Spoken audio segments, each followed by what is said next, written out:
Hello, investors. It's Don Vandenbord, Senior Portfolio Manager with Revere Asset Management. Today is Monday, August 29th, 6:25 p.m. Eastern Time, coming to you from St. Augustine Beach, Florida, with tonight's Revere Market Insight video. A little bit of a late start tonight, but when we've got new clients coming over and they got to be assimilated, you got to put in the work, you got to evaluate their portfolio, you got to make sure that you weed the garbage out, set stops for what's able to be held, and move forward with good positive risk control parameters so that they don't get hit with the 2x4 in the back of the head. That can happen when the market decides that it's going to go on a negative sequence of returns run. So state of the market, we are in a correction. You can see over here on the trend gauge, leaders still holding up okay, listed as neutral. Short term, all 5 of the major indexes that we track in these videos are below their short-term 21-day exponential moving average. They're all above their 50-day moving average, but we had 2 hit, one close right on it, one undercut and close right above it. Those were the big cap Dow and NASDAQ 100. So we're still green as far as being above, but you can see the yellow sub arrow pointing to neutral. This is a very key area for the indexes to hold. Long term, we're firmly below the 200-day moving average. And as you know, if you listen to our videos, this is when risk in the market is at its highest. This is where all severe bear markets occur, beneath the 200-day moving average. That's why we're very focused on risk management, risk control, on current portfolios, newly arriving portfolios, new things that we buy, the indexes, everything. You got to pay very close attention to what's going on with the markets and the behavior. So what happened today? As I mentioned, 50-day simple moving average holds for now. Really bad day in the market on Friday. Started out bad with a gap down today, but the gap down kind of put in the lows, and the key 4,000 level held overnight on the S&P. So if you were expecting Black Monday after a bad Friday, you didn't get it, but these numbers are red and not good. G6, that's our 6 ETF growth proxy, down 0.9%, S&P 500 down 0.7%, NASDAQ 100 down 1%, Dow down 0.6%, mid-caps down 0.7%, Russell 2000 down 0.9%, global diversified 60/40 stock and bond down 0.6%.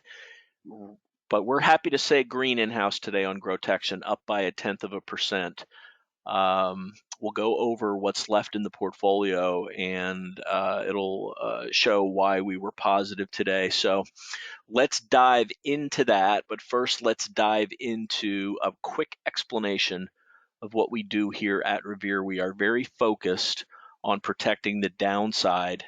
We're also focused, when the market is bullish, at participating in market uptrends. Let's take a look back at last October and November. This is the preferred setup in the market when you've got your long-term 200-day moving average, that's the black line. The medium-term 50-day moving average, that's the red line. The short-term 21-day moving average, that's the green line. When you've got them all stacked above each other and price rising above, you can rest easy in the market. This is a healthy market setup. Things start going sideways, break below the short-term and medium-term moving average, we pull back a little bit. If they roll over harder and the slopes of the short-term and intermediate-term lines start to roll over, we get a little bit more defensive. But if we break this black line, the 200-day moving average, this is when we are at our maximum defensiveness.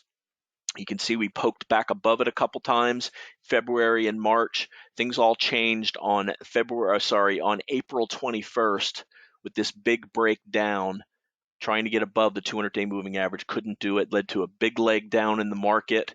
We bounced, got back above the short-term moving average, fell down below it again, made another recent rally, and in this case we got in mid-July above the short-term. A little bit later in July above the medium term, ran up smack dab into the black line, could not go any higher, that being the 200-day moving average, and we've been selling off ever since then.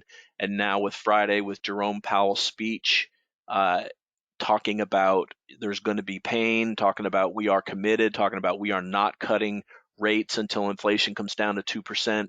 Major negative reaction to the markets on Friday. A little bit follow through to the downside today. You can see this red line, the 50-day moving average, sloping higher.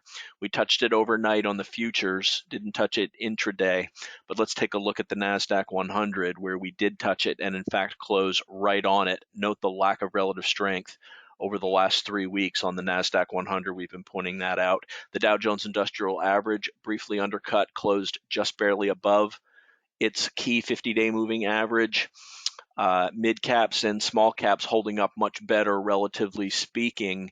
Let's see, we've got 2.6% above the 50-day moving average on the mid caps. On the small caps, we are 2.5% above, under the rolled over in all cases. Rolled over meaning the slope of the line is now heading lower for our short-term 21-day moving average. We have rules for how much we will be exposed to the market when that happens, and we implemented quite a bit of those rules on Friday, followed through a little bit today, and we'll talk about that momentarily. But if you're interested in an approach like this, give me a shout. Don at revereasset.com. The phone is 855-REAL-WEALTH. That's 855-732-5932. A couple of signs on DocuSign forms. Take a look at your statements. Bring your accounts over, and you can sleep well at night knowing that your downside is protected. This is especially critical if you're in those critical few years before retirement because of the negative possibility of a sequence of returns. Let's bring up very quickly my favorite chart that talks about why you have to be as defensive as you need to be in the market at certain times in the market. Not always. We're not fear mongers here, but we know enough about the way the markets operate to be able to point out when you need to be on defense. Here's a chart of the last 13 bear markets going back to 1968. 6 of them were severe. On average, those 6, you lost 44.5% in the S&P 500. That takes 80% to get back. Most recently, through January to July, we peaked at the bottom of 24.5%. That may not be finished. This is something that we're keeping an eye on right now. And as I said, we failed going into the key level, the key overhead level, the black line, the 200-day moving average. So this is when you need to be aware of a lack of a healthy market, an unhealthy market, a concerning market, whatever you want to call it. That's what it is. So let's get into a couple of charts here. Let's go to the S&P 500 intraday, and we'll talk about the changes we made to the portfolios today. So first, let's go to the tail of the tape, do a quick review to get caught up. So correction, same headwinds. We got some technical indicators flashing problems too. The put call starting to get elevated. VIX over 25 now, above all its moving averages. Those are bearish indicators.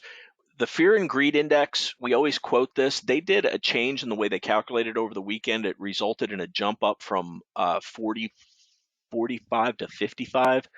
So just be aware of that. It's still a flashing neutral, which means it has quite a bit of a way to go down until we get to the depths. I mean, this thing can bottom in single digits, and the markets will be devastated if we get there. So we're operating under the bear case right now. 826, Powell kills the rally with the reaction to his speech. Some news, the 2-year T-note hit 3.43%. That's a 15-year high. As I mentioned, we bounced at the 50-day moving average. I'm making sure that I'm not being too bearish with the 50-day holding and some leaders holding up. So that is something that's in the back of my mind. I don't want to get locked into one mindset and ignore signs that we actually may bounce here and go higher. But from what I'm seeing, it doesn't look good. Certainly not good on the indexes or tech. Oil looks good, and that's about it. And that's kind of where our portfolio is focused right now. So expectations negative since the reaction to Powell on Friday. We had mild losses. The 50-day did hold, as I mentioned. Support held for the S&P. We closed right on it for the Qs. In both cases, we got above these resistance levels that I have here, but failed back below them. Strong sectors today, uranium, more news about nuke plants being restarted or taken out of mothballs. You can see the big move up on the uranium ETF, second time in 4 days. CCJ is the standout stock in that, really just coming up the right side of its base. Oil's dominated today, utilities up, XME, bonds down, which means interest rates up, fertilizers weak, banks weak, semiconductors weak, biotech weak. A couple of things that we're focused on as far as good setups coming in if the market rights himself. So what did we do to the portfolio? So, well, let's go to the S&P 500 here. When we bounced and looked like we were putting in that low early, we got up to 40.50 and then came down to 40.17. When 40.17 held and we started going higher, this little intraday cup and handle that we broke out of, we closed our SDS position at this point. That was a short that was offsetting our long, small long position that we have left in the SSO. We got rid of that there. We came down, we made another higher high here up to 40.63, and we got rid of half of our SPX half of our SPXS position. So we're still net negative on the indexes, and that'll stay in place unless we get back above the 21-day moving average or we get a much stronger bounce after an undercut and reclaim of the 50-day moving average. There are a couple of different scenarios. As far as individual holdings, we trimmed a third of our SWAV. I've kind of got a rule that I don't want to have more than a half size position in anything. So this was cut down from 6.5% to about 4.5%. That's 4% plus the profits that we have in it. Continues to act fantastic, completely unaware that there's any kind of a correction going on. But as we know, we got to have the M in CanSlim. That's market. We got to have that in our favor for stocks to continue to lead higher. So the 4 stocks that we have left in the portfolio: Shockwave, 4.5%. We've got Wolf. We trimmed this in half on Friday. This is still acting just fine. 4.5% on this. We've got 6.5% in 2 oil and gas stocks. The first one being Exxon, which made new highs today above this 100 level. And LNG continues to just go 2 steps up, 1 step back. First close below the 8 EMA. I am aware of that. And if LNG starts to look weak, we're going to be cutting that back a little bit too. But those are the 4 positions we have left: LNG, XOM, Shockwave, and Wolf. Our exposure with the closing of the hedges on the bounce off the 50-day moving average went from 0.34 to 0.52. So basically, we've got about half of the S&P 500 exposure left in the market. Bottom line for today: 50-day held for now. Leaders still holding up. Let's take a look at some key areas of support and resistance. So we're under this declining 100-day moving average. Today's close here held this 4,000 level. That was the 727 Fed pivot was 39.74. That was the breakout from two Fed press conferences ago, but we've given most of that back. And if we go below there, that was a 727 break above. Actually, not 2 press conferences ago. That was the last one. Jackson Hole was the one where he said, no. Listen, you guys are a little too bullish. We're not cutting rates. There's going to be pain. And that's what the market reacted to last Friday. How much follow through remains to be seen. July support and resistance down here at 39.20 would be the next level down should we break through the 50-day moving average. As far as some other individual stocks that are holding up or acting well today: Ulta still holding up okay. PDD, Pinduoduo, this is Chinese e-mobile retail. Big gap up, closed at the bottom of its range. I mentioned CCJ TBT continues to go well. It pulled back 2 days last week and had a nice bounce off this 50 and the 21 here. This is in a very viable spot with this tight inside day relative to Friday's action, something we're keeping a close eye on. BJ's had a nice bounce back today off of the 70 level, undercut and reclaim of the 21. This is one of the positions that we cut last week on Friday. As from a risk control standpoint, when the situation in the market changes, you take a look at your positions, and if any of them are red, just cut them. You can always buy it back if the market rights itself, but as I said, risk picked up in the market because first of all, we failed at the 200, and second of all, we failed at the 21.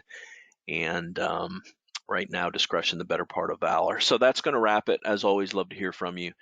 Email don@revereasset.com. The phone is 855-REAL-WEALTH. Wrapping up Monday, 2 trading days left in August.